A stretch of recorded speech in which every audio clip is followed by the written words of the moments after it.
Magandang gabi po sa ating lahat. Narito po tayo sa ating panggabi na online service. Ito po ang inyong lingkod, Pastor Romeo Lasso, ng Pateros Evangelical Church. Ang pag-uusapan po natin sa gabing ito ay tungkol po sa tinatawag po nating mindset. Alam niyo po, kung ano yung mindset mo, kung ano yung nasa utak mo, yun ang gagawin mo. At usually, kapag ang isip mo ay nasa Panginoon, yung mindset mo nasa Panginoon, totoong magpupuri ka kay Lord. Totoong sasambahin mo siya. Totoong ibibigay mo yung the best na pagsamba sa Kanya. Kagaya kay Haring David. Bago tayo magpatuloy, lalapit tayo sa ating Panginoon para yung mindset natin makondisyon para sa ano man yung gustong sabihin ng ating Panginoon sa pamamagitan ng Kanyang salita. Tayo po'y pumigit, tayo po'y manalangin. Panginoon, salamat. Dahil ikaw ay isang Diyos na palagi gusto mo yung isip namin, yung puso namin ay palaging nasa iyo. Kaya pala sinasabi mo po, Lord, sa inyong salita na kayo ay isang Diyos na palagi nagbibigay ng tamang kaisipan, tamang pangunawa. Ang kailangan lang namin, Panginoon, mag-abide sa sinasabi po ng iyong salita.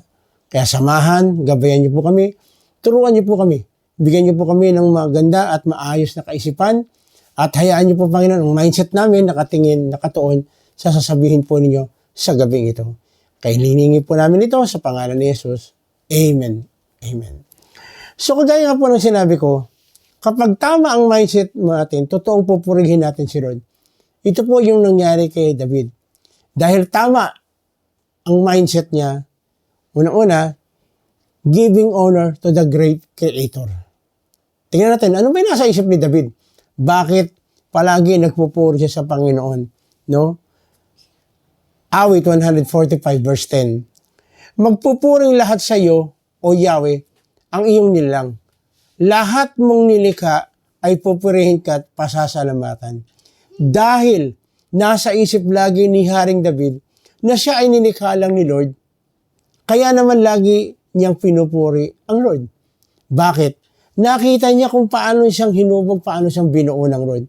Kaya sabi sa awit, again, si David ang gumawa nito, 8:6, ginawa mo siyang pinuno ng lahat ng iyong nilikha, sa lahat ng mga bagay, siya ay iyong pinamahala. Mindset ni David, nilikha siya ng Lord to lead people. Kaya naman, he give glory to the Lord who give him privilege to serve the Lord. Hindi po lahat ng tao ay nabibigyan ng pagkakataon na maging leader. Hindi lahat ng tao na bigyan ng pagkakataon maging kagaya kay David na nandun siya sa tuktok. Nasa kumagsano parang halos pumapangalawa na siya kay Lord dahil sa kapangyarihan. Hindi lahat ng tao ay nabibigyan ng pagkakataon na kung ano yung kalalagayan natin ngayon. Kaya again, privilege po ito. Kaya kung ang nasa isip mo palagi kung ano yung kalalagayan mo ngayon ay dahil kay Lord, mahihiya ka na hindi magpasalamat. Mahihiya ka na hindi mo purihin, sambahin talaga ang ating Panginoon. Kaya naman, kapag gano'n ang attitude mo, meron tayong tinatawag na hindi tayo madamot. Kapag ang mindset mo tama, nalaman mo na ikaw ay nilikha lang ng Lord, kagaya kay David, si Lord ang naggawa sa atin, hindi ka magiging madamot para ibahagi ang salita ng Diyos. Pangalawa, sharing the good news. Kaya sabi rito sa awit, 145, verse 11, babanggitin nilang tunay na dakila ang iyong kaharian at ibabalitang tunay kang dakila at makapangyarihan. Alam niyo po, kaya nga po sa simbahan, maski po dito sa PAC, nagpapasalamat ang lahat, nagpapasalamat ang nakaranas ng magandang balita o magandang karanasan. At bakit niya ginagawa ito? Gusto rin niya, kagaya nga sinasabi ko, hindi siya madamot, hindi tayo dapat madamot. Kaya tayo nagbabahagi, sinasabi natin, ito yung magagandang ginawa ng Diyos. Kapag sinasabi po natin ito, we are sharing the good news. Kahit na parang imposible, nagiging posible, nagagawa ng paraan. Nagagawa ng Lord na ayusin kung ano yung problema natin. Nagagawa ng Lord na tulungan tayo kung paano natin isosolve yung problema. Di ba good news yan? Na kahit na anong problema mo, nabibigyan mo ng solusyon. At kapag nabibigyan mo ng solusyon, sa maniwala at po kahit hindi, lahat ng tao o lahat ng mga tao makakakilala sa'yo, magkukonsulta. Magtatanong sa'yo, bro, anong ginawa mo? Bakit mo nagawa yun? Kaya nga po, ako palagi ko pong encourage, lalo na yung mga kasama ko sa church, kapag tinatawag po natin Thanksgiving night, Thanksgiving night, pag sinabi po natin Thanksgiving Sunday, ibigay po natin ng todo. Lalo na, nangyayari lang po ito once a month. Isang Sunday lang. Tapos hindi pa natin ibibigay. Pasensya na po kayo sa sasabihin ko. Kapag mayroong magandang nangyari sa'yo, ginawa ng Panginoon, kapag hindi po natin binahagi ito, o hindi natin pinagmalaki ito, hindi natin ito sinabi, tayo po yung madamot. Sa totoo lang po, tayo yung madamot. Hindi tayo binibless ng Lord for the sake na mag-enjoy lang tayo. Kaya tayo binibless ng Lord para ipagmalaki natin siya. Para sabihin natin sa ibang mga tao, marinig ng ibang tao kung gaano po kabuti ang Diyos. Hindi malalaman ng mga tao ang kabutihan ng Diyos kung walang magbibigay ng pasasalamat sa Kanya. Kaya pala sila minsan sa Bible, na kapag hindi nagpuri ang tao, pwede niyang utusan ng mga bato para siya ay purihin. Biruin niyo po yun.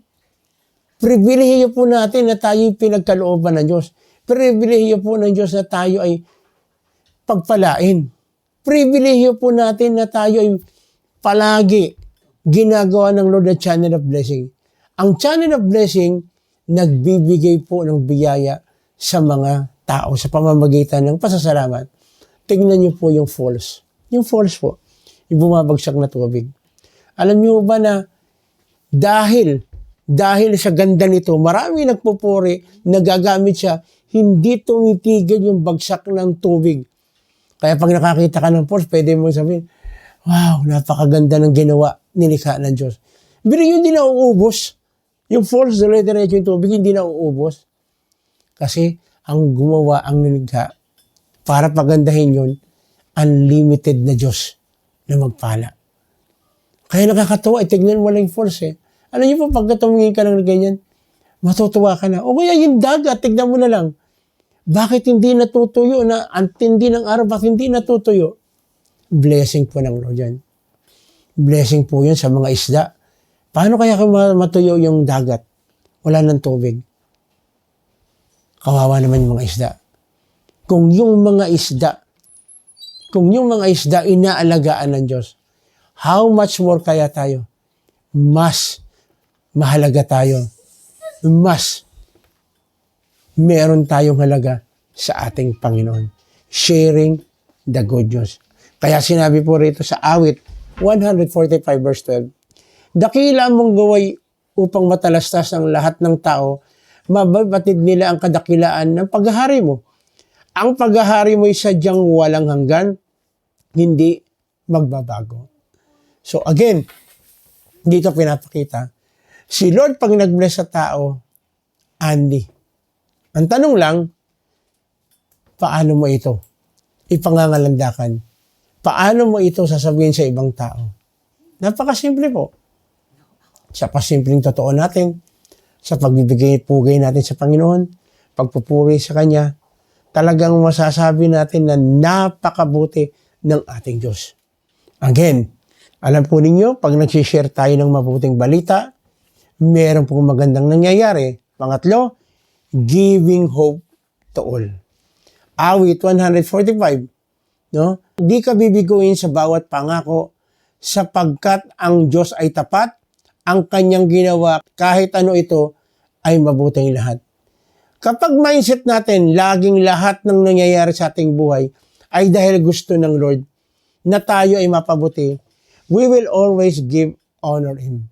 Ano ibig sabihin? Kahit sa tingin natin parang nahihirapan tayo, pero palagi natin isipin, ano yung beyond that? Ano ba yung gusto ni Lord na makita natin? Ano ba yung gusto ng Lord na matuto tayo? Kaya nga po, isipin natin mabuti na ang ating Diyos palagi gusto gawin, ibigay ang the best sa atin. Bakit? Kasi gusto niya habang tayo nagpapatotoo, nakikita ng ibang tao na meron palang pag-asa. Ang pagbibigay po natin ng pagpupuri, nasa mindset natin, na kaya tayo nagpupuring papasalamat dahil talaga man napakabuti ng ating Diyos. At kapag binabanggit natin ito, we are giving hope to all people. Kaya sabi niya rito sa 100, binasa natin kanina, di ka bibiguin sa bawat pangako, pagkat ang Diyos ay tapat, ang kanyang ginawa kahit ang ito ay mabuting lahat. So, ibig sabihin, hindi pala tayo dapat magreklamo. Kung ano yung kinalalagyan ng buhay natin, ibig sabihin gusto ng Lord na maranasan natin ito. At bakit? Para lalo mabigyan po ng parangal ang ating Panginoon. Kaya sabi sa awit pa rin, 145:14-16, siya'y tumutulong sa lahat ng tao na may suliranin. May suliranin ka ngayon? Tutulungan ka ng Diyos. No, tutulungan ka ng Diyos. Again, dahil tutulungan ka ng Diyos, dahil gusto ng Lord, kapag na-solve yung suliranin mo, for sure, mapupuri ka kay Lord. Ano pa? At sa pagkakalugmok, kahit na ikaw ay lugmok na lugmok, kapag nakagawa si Lord ng himala, sigurado magpupuri. Sa panghihina ay kanyang hahanguin. Nanghihina ka ba sa mga panahong ito? Aangat ka ng Lord. Hahanguin ka ng Lord. Ang gusto lang niya, yung mindset mo, sa palaging nasa isip mo, ay may gagawin si Lord na maganda. Merong maganda, may gusto siyang ituro. Verse 15, lahat ng mga buhay ay tanging si Yahweh ang inaasahan. Bro, kapatid, buhay ka pa ngayon. Kanino ka umaasa? Dapat kay Lord tayo maasa. No? Siyang nagdudulot ng pagkain nilang kinakailangan. Yun pala. Di ba ilang beses natin sinabi ng ating Panginoon, mas mahalaga tayo sa mga ibon. Kung yung mga ibon pinapakain ng Diyos, tayo pa kaya na tao, nakawangis, ayon sa sinasabi ng kanyang salita, na tayo ang sumunod sa pamantayan ng Diyos, tayo yung sumunod. Ibig sabihin talagang tayo ay espesyal sa harapan ng ating Panginoon. Kapag espesyal ka, dapat lalo tayo magpasalamat kay Lord. No? 16, binibigyan sila ng sapat na sapat, hindi nagkukulang, ano ba't ang lahat ay may tinatanggap na ikabubuhay. Kapatid, ito pangako ito. Ito nangyari ito kay David. No? Nangyari ito kay David dahil tiwala siya kay Lord. Alam mo, pag ang mindset natin, lalagi naisip natin na napakabuti ng Diyos, meron siyang gagawin, kahit na anong kalalagayan natin sa mga oras ito, palagi isipin natin, lagay natin sa isipan natin na merong magandang gagawin si Lord dito sa mga bagay na ito. At makikita po natin na kahit parang sa tingin na iba, baka sabihin ng iba, weirdo ka, kahit na meron kang problema, sasandal ka lang, nakakangiti ka, nakakatawa ka. Bakit? Dahil alam mo na merong gagawin si Lord, nakasulat, sinabi, pinangako ito ng Diyos, na meron siyang magandang gagawin sa kanyang mga anak. Anak ka ba ng Diyos? So kung anak ka ng Diyos, merong gagawin maganda sa si Lord. Palagi kong sinasabi ito, tayong mga tatay, mga nanay, dahil mahal natin yung anak natin, binibless natin. How much more kaya si Lord? Kung tayong mga tatay, nanay na hindi perfecto, ganun tayo mag-bless sa mga anak natin. How much more kaya siya? Lalo na't nakita niya, talagang grabe tayong magpuri, magpasalamat sa Kanya. Gaano kaya katindi ang pwedeng gawin ng Diyos sa atin? Isipin po natin mabuti. Kapag tama ang mindset natin, for sure, we will always give glory and honor to our great Creator, our Lord. Kapag tama ang mindset, we always want to share the good news about our God who give salvation. Kapag tama ang mindset natin, we always give hope to others. Of course, it comes from the Word of God. Kapatid, sa magabing ito, isipin natin mabuti, nasaan ka na sa yugto ng buhay mo? Nasaan ka na? Ano na yung kalalagayan mo ngayon? Ano ang nasa isip mo sa present situation mo? Pero ang salita ng Diyos, kagaya kay David, kahit na nando sa ang lugar siya, kahit anong sitwasyon, palagi He give honor to the great Creator. Walang iba kundi ating Panginoon. Bakit? Kasi alam na David na ang Creator niya, ang lumikha sa kanya, ay walang iba kundi ang Diyos. At dahil dito, pinangangalandakan niya, ipinagmamalaki niya kung gaano kabuti ang Diyos. At dahil pinangangalandakan niya, pinagmamalaki niya, hindi niya napapansin o maaaring napapansin niya, he shared the good news. Binabahagi niya yung mabuting balita na mayroong pag-asa, nagbibigay ng pag-asa ang pagkakaroon po ng tiwala sa ating Panginoon. Kapatid, sa mga oras na ito, kagaya ng sinasabi ko, hindi ko alam kung anong kalalagayan mo ngayon. Ano ang nasa isip mo sa present situation mo? Naiisip mo ba na ang Diyos ay sasamahan ka? Naiisip mo ba na ang Diyos ay hindi ka pinababayaan? Naiisip mo ba na ang Diyos ay sinusuplayan ka sa lahat ng iyong pangangailangan? Kapatid, kung hindi mo nararanasan itong mga bagay na ito, tanungin mo. Tanungin mo si Lord. Sa mga oras ito, pwede mo tanungin si Lord, Lord, bakit kaya? Ano kaya yung pagkukulang ko? Pero si David, kaya naman binibless siya ng Lord, hindi siya napapagod magpuri, magpasalamat sa ating Panginoon. At palagi, ini-acknowledge niya na si Lord ang may likha ng lahat ng bagay na tinatangkilik niya. Si Lord ang nagbigay. Si Lord ang nagpala. At dahil dito, binabahagi niya ang mabuting balita sa ibang mga tao. Sa pamamagitan ng kanyang patotoo, sa pamamagitan ng kanyang pasasalamat. Of course, even doon sa material na bagay, nakakatulong siya sa ibang tao. Kasi nga, pinagpapala siya ng Lord at ginagawa siyang channel of blessing. At siya ay ginagamit ng Lord para magbigay ng pag-asa sa lahat ng tao.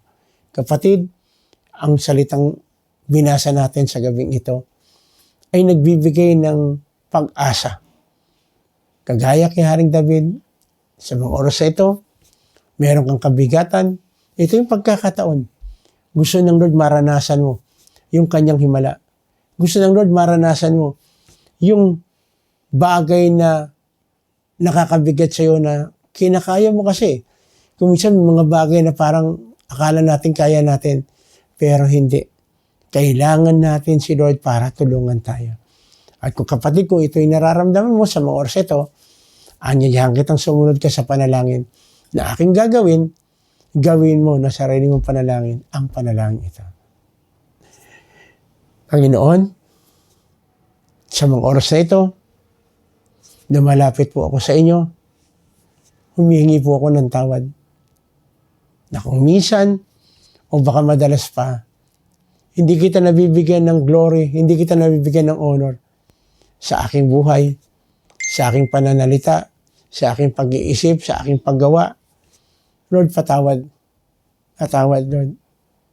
Tulungan niyo po ako, Lord, na totoong kagaya kay David, nang isipin ko palagi, Panginoon, na ako ay nilikha mo para gumawa ng tama at para mabigyan po ng karangalan ang iyong pangalan sa pamamagitan po ng aking buhay.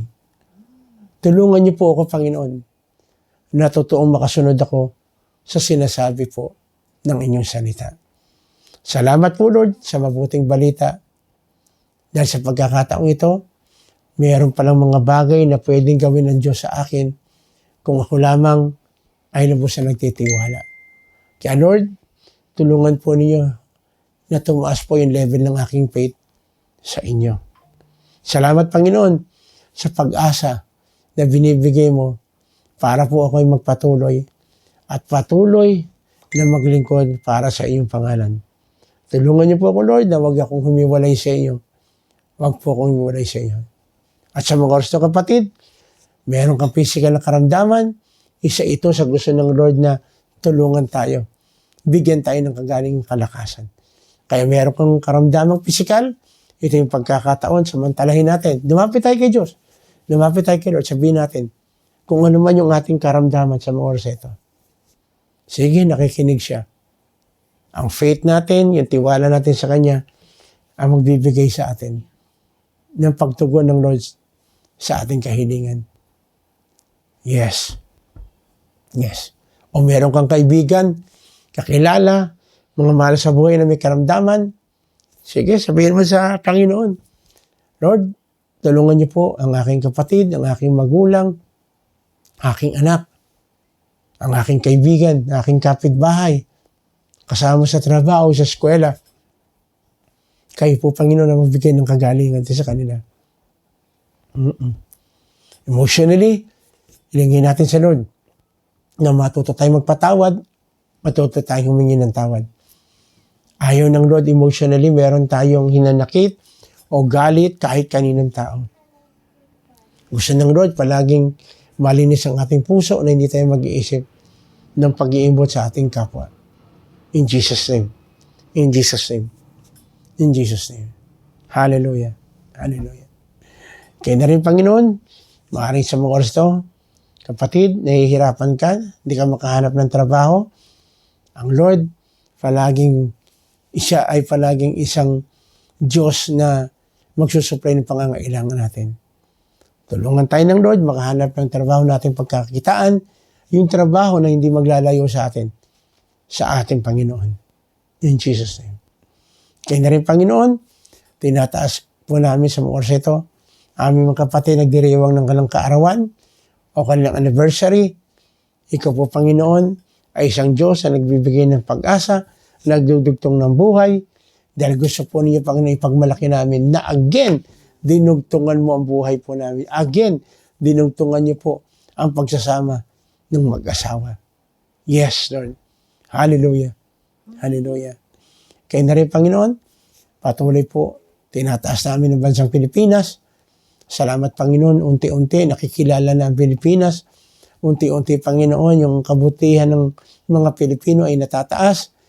Lord, tulungan niyo po, lalo na ang aming bansa, pinaglangalandakan namin, kami ay isang Christian country na talagang totoo. Tayuan namin itong pangalan na kami ay Christian country, na wala kaming ibang paglilingkuran kundi kay lamang Panginoong Hesus. In Jesus' name. In Jesus' name. Tulungan niyo rin, Panginoon, ang aming mga sundalo, ang aming mga kapulisan, na magampanan nilang kanilang tungkulin para po, Panginoon, kaayos ng aming bansa. Tulungan niyo rin po ang aming mga congressman, mga senador, na totoong gumawa lamang sila ng batas na ayon po sa inyong salita. Upang maging maganda po ang kalalabasan nito, hindi yung sariling interes ang bibigyan ng pansin sa mga batas na aming gagawin. Panginoon, salamat sa gabing ito na kayo nanguna, nagabay po sa amin. Pagpalain mo rin, Panginoon, ng bansang Israel, dahil ikaw mismo nagsabi, ang sino man magpala sa Israel ay iyong pagpapalain. Muli, hinihiling po namin ito at alam po namin na mangyayari lahat ng bagay na ito dahil hinihiling po namin ito sa pangalan ng aming Panginoong Hesus. Lahat mo tayo magsabi ng Amen. Muli, ito pong inyong lingkod, Pastor Romy Olaso, ng Pateros Evangelical Church. Again, palagi ko pong sinasabi ito, kung meron po kayong katanungan o meron kayong gustong i-clarify sa pinag-usapan sa gabing ito, willing po kaming sumagot. Nandyan po, lalabas po sa inyong screen ang mga sinasabi po, pinag-aralan po natin. Pwede po kayong mag-comment para po makita namin ano na nga ba ang nangyayari at meron po ba kayong mga gustong itanong o alamin, sasagutin po natin yan base po sa sinasabi ng salita ng ating Panginoon. Gayun na rin, palagi ko po sasabihin po sa inyo, malaki pong encouragement sa amin na malaman po namin na yung mga pinapanalangin po natin ay merong nangyayari. Malaking encouragement po sa amin malaman na merong gumaling, merong lumakas, merong nasolve ang problema sa mag-asawa, sa pamilya. Malaking bagay po sa amin, nakakataba po ng puso yon na dininig ng Panginoon ang ating paglapit sa Kanya. Muli, sa gabing ito, hinihiling po natin na pagpalain tayo ng ating Panginoon at hayaan niyo po sa gabing ito, makaranas tayo ng isang masarap na kapahingahan mula sa ating Panginoon. So, muli, magandang gabi po. Ito po ang inyong lingkod, Pastor Romy Olaso ng Pateros Evangelical Church.